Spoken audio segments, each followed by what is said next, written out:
శ్రీవారి దర్శనానికి ప్రతిరోజు కూడా వేలాది మంది భక్తులు తరలివస్తూ ఉంటారు. 2 తెలుగు రాష్ట్రాల నుంచే కాక దేశం నలుమూలల నుంచి భక్తులు భారీ సంఖ్యలో హాజరవుతూ ఉంటారు. వేసవి సెలవులు, ఇతర పర్వదినాల వేళైతే తిరుమలలో భక్తుల రద్దీ విపరీతంగా ఉంటుంది. అయితే శ్రీవారి దర్శనానికి వచ్చే భక్తులకు ఎలాంటి అసౌకర్యం కలగకుండా చూసుకునేందుకు తిరుమల తిరుపతి దేవస్థానం చర్యలు తీసుకుంటోంది.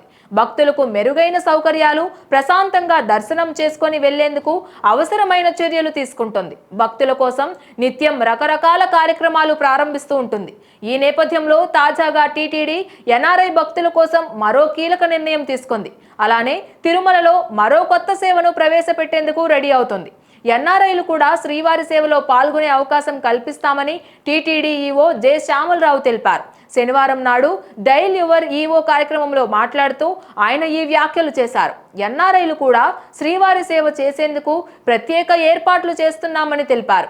అలానే గోమాత సేవ చేసేందుకు కొత్తగా గోసేవను అందుబాటులోకి తీసుకురానున్నామని వెల్లడించారు. తిరుమలలో నిర్వహించే శ్రీవారి సేవలో పాల్గొనడం కోసం భక్తులు ఆసక్తి చూపుతూ ఉంటారు. ఈ క్రమంలో శ్రీవారి సేవను విశ్వవ్యాప్తం చేయాలని టీటీడీ నిర్ణయించుకుంది. ఇందుకోసం కార్యాచరణ సిద్ధం చేయాలని ఈవో శ్యామలరావు అధికారులను ఆదేశించారు. అంతేకాక దీనిపై చర్చించేందుకు శనివారం టీటీడీ పరిపాలనా భవనంలో 14 దేశాలకు చెందిన ఎన్ఆర్ఐలతో వర్చువల్ గా సమావేశం నిర్వహించి వారితో మాట్లాడారు.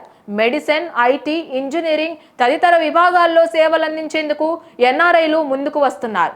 వారి సేవలను వినియోగించుకునేందుకు ప్రణాళికలు తయారు చేయాలి అని ఈవో శ్యామలరావు అధికారులను ఆదేశించారు.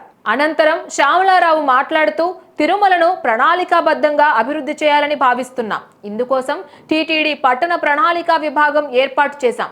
పలు దశల్లో అభివృద్ధి కార్యక్రమాలు నిర్వహిస్తాం. ముందుగా శ్రీ పద్మావతి అమ్మవారి ఆలయం, ఆ తరువాత 2వ దశలో అమరావతిలోని వెంకటేశ్వర స్వామి ఆలయం, 3వ దశలో ఒంటిమిట్ట కోదండరామాలయం, చివరగా తిరుమలలోని ఆకాశగంగా పాప వినాశనం అభివృద్ధి చేయాలని భావిస్తున్నాం. ఇందుకోసం మాస్టర్ ప్లాన్ తయారు చేసేందుకు చర్యలు చేపట్టామని ఈవో శ్యామలరావు వెల్లడించారు. Please subscribe to the channel and download the Politicos app from the links in the description.